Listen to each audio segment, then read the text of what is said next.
All right, what is up, my brothers? So the subject line to this video reads, when should a high-value man exit the game to start a family? I've got a few minutes before my next appointment, so we're going to hop into this. He says, hey, Rich, I'm currently 31 years old. Throughout my 20s, I solely focused on building my business and achieving excellence. Over the past few years, I've started to make some really good money and want to enjoy the fruits of my labor. So I've taken the advice of Mark Cuban and other successful guys that you shouldn't start dating until you're 30. Let me just hit on that for a second. I don't know that taking the advice of multi-billionaire and multi-billionaire slash celebrities is probably the best way to go. The thing about women when it comes to starting a family, and there's a lot more to read here in just a second, is that you really have to get a handle on them before you can pick one that's going to be a good mother to your kids. I'm going to talk about that a little bit more. So with a grain of salt, take the advice of these multi-billionaire celebrities very, very lightly. Anyway, we'll keep going on. He says, I've dated for the past year. So he started dating only a year ago at 30 and have been learning more about the dating pool market. I have no desire to settle down anytime soon due to the feeling that I missed out on my 20s. I very rarely traveled, partied, or had any relationships during that time period. My question is, I want to eventually have a family, but I'm concerned as I get older, the dating pool of single, high-value, childless women will be slim to none. I want to eventually have a family, but wondering how long I can live the bachelor lifestyle if my end goal is to have a family. I don't know that that should be an end goal for a man, but let's hit on that as well. I'm a decent looking guy. I rate myself 8 out of 10. He linked his social media, had a look at it. I probably, like, in the looks department, from the optics of strength masculinity, I'd definitely agree with that. You're probably even a tiny bit hard on yourself. But I still have some work to do, he says, but I'm on the right path to being a very solid guy in all areas. Money, status, game is what he puts in brackets. You miss captivation, though, my friend. This looks, money, status, game thing is something the Mano Swamp preaches to guys, the pickup artists, all of these geeks with their memorize my lines, buy my course bullshit. The thing that they keep missing is the captivation component of it. If you want to have a woman in your frame over the long-term basis, you can't be boring, and that completely gets missed all the time. The frame part also needs to be talked about, but that's not in this. We'll deal with that another time. So he says, I'm at the age where most girls I know are popping out kids left, right, and centers. But he says that he feels very solid in his, his ability to date. It doesn't seem like he's having any problems. He sounds like the kind of guy that describes his life as being spoiled for choice, as I would call it.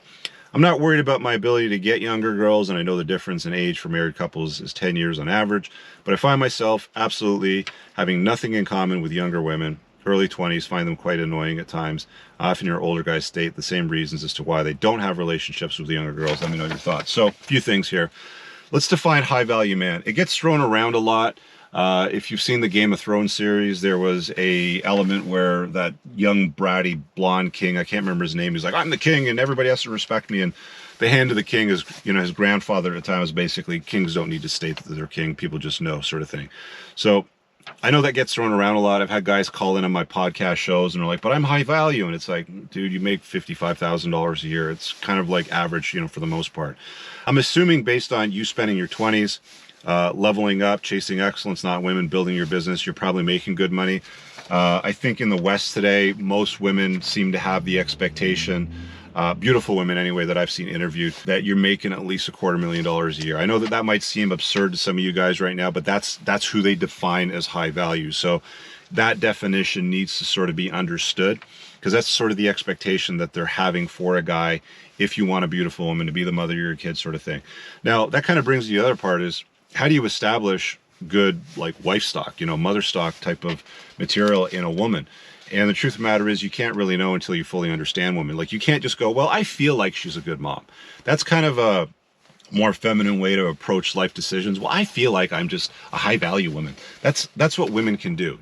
I feel like he's a good guy, sort of thing. Women kind of lead with their emotions and feel like, but with guys, you have to think it through. You have to evaluate her. The chapter in my book on 20 red flags, and if you've read the book, you understand it. If you haven't, you can get that chapter for free. It's pinned below in the top comment. Just opt into my email list. It states exactly what they are. If you're vetting women for red flags, then you're going to have a better idea of who would be good mother stock and who would be terrible to invite into your life. The most important decision that you're going to make as a guy is who you invite into your life to become the mother of your kids. So be discerning in your taste. Set high standards and strong boundaries. You're going to need to date some women to figure them out.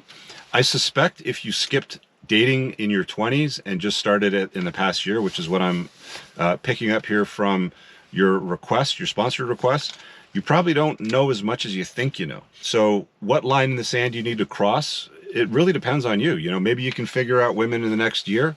Maybe you can completely figure them out in 5 or 6 years. Some guys, it takes 10, 20 years even, you know.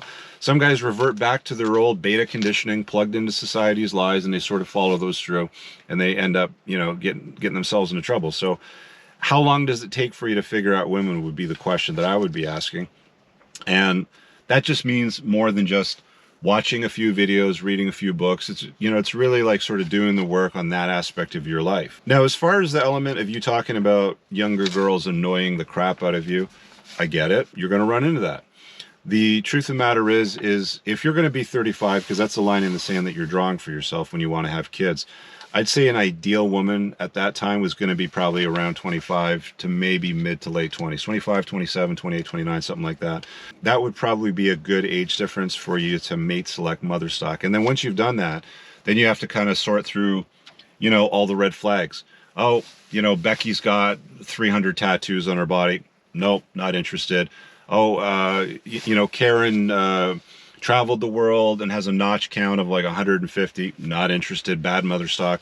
You're going to have to kind of sort through some of the available women in the dating space to figure out what's going to look like, you know, Mrs. I'm not going to use your name, but let's say, you know, Mrs. High Value, you know, chick in that type of relationship. And yeah, you're going to have to date some younger women. You're probably going to find some maybe in their early 20s or mid 20s.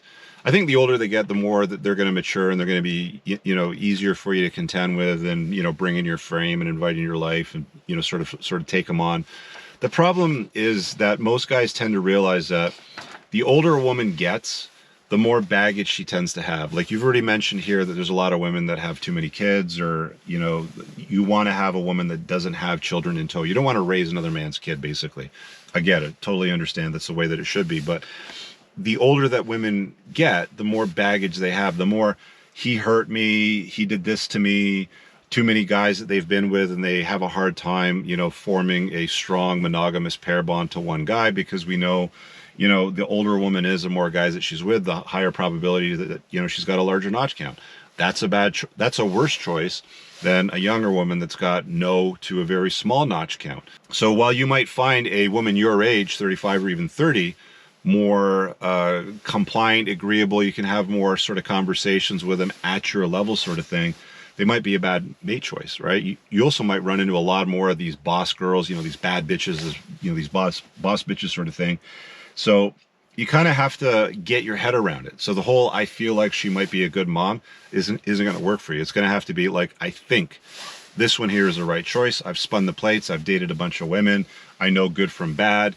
You know, these ones I can have invited in my life. I can have them enter my frame. I can have them as a compliment to my life. And you should be choosing from that pool and getting rid of the ones that are, you know, manipulative time wasters, the ones that aren't a good fit, the ones that are really just, you know, pointless to your mission. And that's really what it should boil down to over getting closer to 35.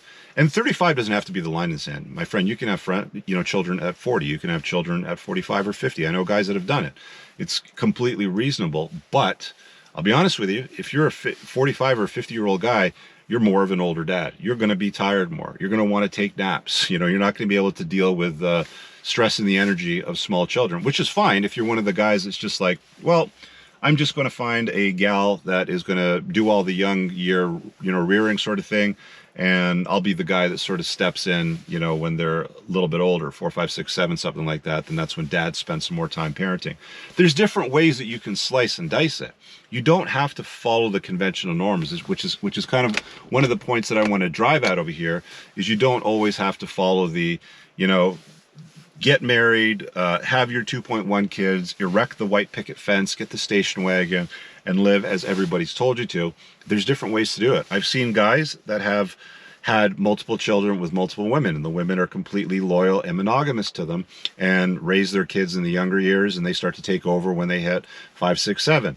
I've seen guys also do the completely, cookie cutter monogamous sort of deal where they have, 4, 5, or 6 children with one woman. And, maybe she does all the child rearing, maybe they split it up. There's different ways to do it.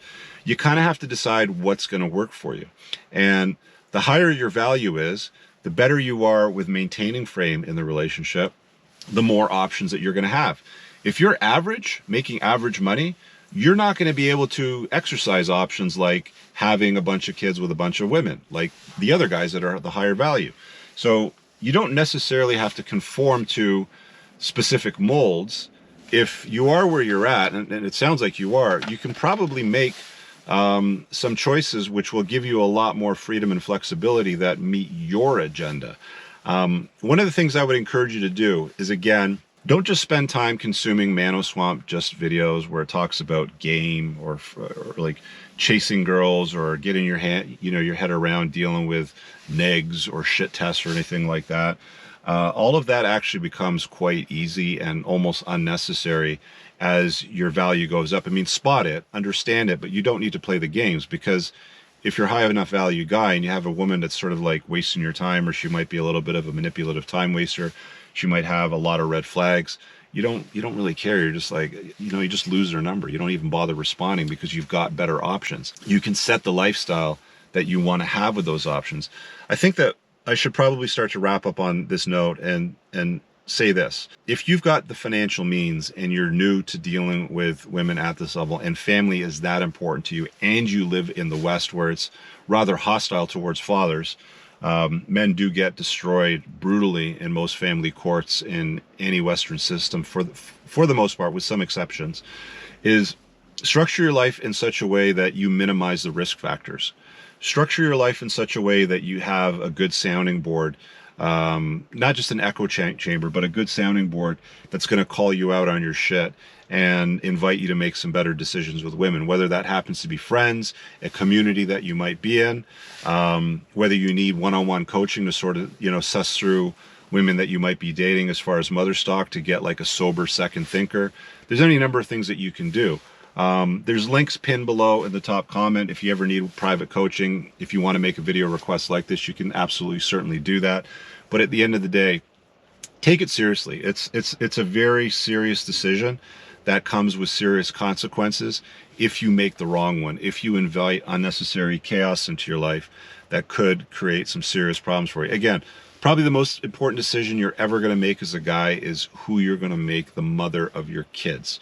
So take your time at it. Do it when you think you've got your head around what women are actually all about, and they respond to you in a favorable way. They want to complement your life. They want to do things for you. They want to have your children. They want to have a family with you. Stay away from the disagreeable, difficult ones that are going to potentially create unnecessary chaos. Be very, very, very, very careful with that and discerning in your taste. You do have the right for that. You do have the right to not invite difficult or chaotic women into your life. So be super careful. Again, top comment pinned below, a bunch of useful links. If you want to make a request for a video like this, get the chapter on 20 red flags. That's it. Hope you guys enjoyed the video. Leave a thumbs up and a comment below. Peace out. I don't ever slow up, no I don't take shit. I got no love for the fakeness. If you wanna play tough and wanna hate this, I'll always show up.